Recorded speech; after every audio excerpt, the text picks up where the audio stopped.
Yield 5 minutes to the gentleman from Iowa, Mr. Feenstra. Thank you. Thank you, Chairman Yarmouth, and thank you, Ranking Member Smith. It's a pleasure to talk about this topic today. I appreciate the testimonies of each one of you concerning the American Rescue Plan and whether or not it was successful, and talk about the implications of it. My past, I taught business and economics at a university, and I quickly pulled out my public finance book, right? Because I wanted to clarify economics, and Mr. Moore, you noted that economics is really not complicated. It's not complicated. It's really about consumer satisfaction and how you get there. And the book, the first 5 sentences in the book, it talks about injecting cash into a system inherently creates inflation. It automatically does, right? So that's what happened. That is factual, right? We do have inflation, runaway inflation, which is factual, whether Mrs. Yellen says that, Mr. Powell says that. I mean, this is fact. So now when you look at the economics piece of it, it also deals with utility. So as economists, when we look at utility, that means consumer satisfaction. So what happened with the American Rescue Plan? We injected all this money. Did we create consumer satisfaction? Well, let's think about that. When gas is up 48%, eggs are up 33%, utilities up 30%, milk up 16%, meat up 12%. Oh, and by the way, we're sitting here less than 24 hours after the S&P 500 closed in a bear market, dropping 20% in the last 6 months, threatening retirements of millions of seniors who have left the labor market. Do you think they're satisfied? No. I mean, this is why there's so much anger in America right now. People are furious because they have to make a decision. They have to make this decision.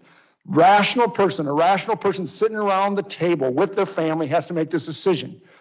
Do I work more? Economics. Do I have to get more money, or do I have to cut going to the grocery store? Do I got to cut the pop, or do I have to cut the meal for my kids? This is real. This is what Americans are facing. So you can talk about the American Rescue Plan, how glorious it is, and yet you have mom and dad sitting at the kitchen table trying to understand what they have to cut. Or does somebody have to get a second or third job? And the same thing with businesses. The businesses have seen dramatic inputs going up, going, all right, now what do we do?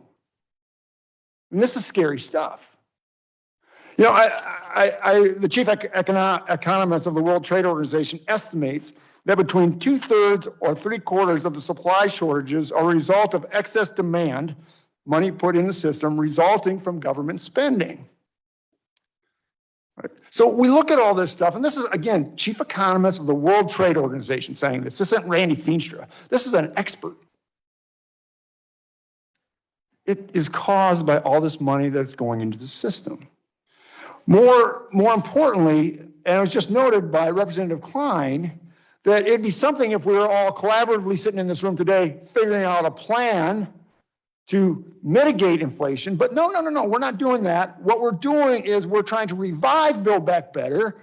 We're asking the president to forgive student loans, and we're also asking for more COVID dollars. Don't we understand the train wreck that is already happening? And it was just noted that, is there storm clouds on the horizon? No. It's a matter of a hurricane, and we're not sure if it's going to be a hurricane of a strength of 2, 3, 4, or 5. And it's scary because I think it could be a 5. This is how catastrophic this is going to be, because you know how you resolve the problem, and the feds get it. They're going up a 0.75% or 0.75 basis points this week, maybe even more, because they understand the only way you fight inflation is increasing your interest rates. And when you increase your interest rates, right, think about what happens. That slows down the economy, you create a recession, and all of a sudden, in a year from now, we're going to talk about extended high unemployment because businesses are going to have to lay off people because less people are buying product. Again, it's not necessarily me, it's economics. It's written about over and over and over again. I'm scared. The The country is scared. And yet we're talking about spending more. Thank you. I yield back. Gentleman's time has expired. Now yield 5 minutes to the gentleman from Ohio, Mr.